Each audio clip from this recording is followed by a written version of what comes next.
Assalamualaikum warahmatullahi wabarakatuh. Selamat siang, salam sejahtera bagi kita. Rekan-rekan media yang sangat kami cintai dan partner kita selama ini. Saya bisa mengatakan bahwa anak ini berbeda jadinya.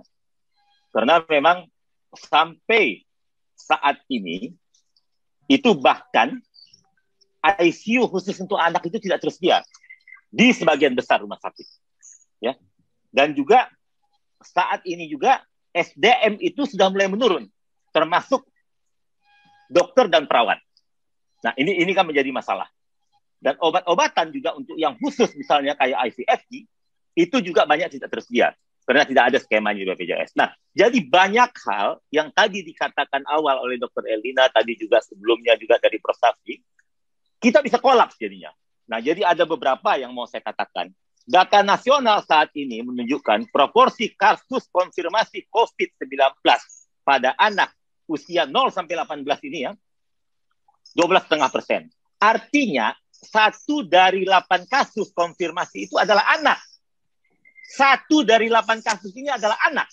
Yang kedua, data IDAI menunjukkan case fatality rate-nya itu adalah 3 sampai 5%.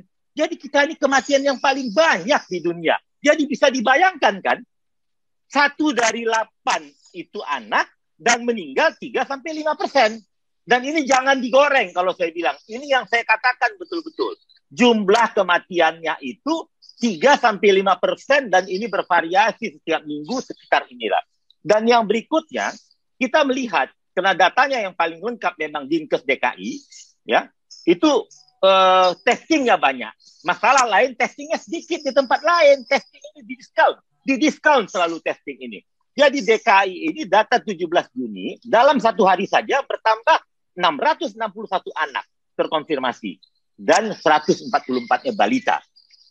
Dan saya sering mengatakan 50% kematian anak itu balita. Bukan balita itu meninggal 50%. Tolong ini jangan dari ini. Jadi dari seluruh yang meninggal pada anak itu 50%-nya balita. Dan sementara kita lihat di DKI saja 144 itu kan yang balita. Jadi IDAI menghimbau ini. Semua kegiatan yang melibatkan anak usia 0 sampai 18 tahun diselenggarakan secara daring. Ini untuk saat ini kita melihat ya. Orang tua atau pengasuh harus mendampingi anaknya saat beraktivitas daring maupun luring. Kapan lagi kita jadi orang tua menyayangi anak? Ya, jadilah orang tua saat pandemi. Dampingi anak-anak kita. Yang berikutnya adalah menghindari membawa anak keluar rumah kecuali dalam keadaan mendesak. Anak itu hanya harus di rumah. Yang berikutnya, saat berkegiatan di luar rumah, menghindari area dengan ventilasi tertutup, kepadatan, dan risiko kontak erat. Mengikuti protokol kesehatan secara disiplin selama di dalam rumah, dalam perjalanan, maupun di luar rumah, termasuk orang tuanya. Ketika orang tuanya tidak taat protokol, kasihan anaknya.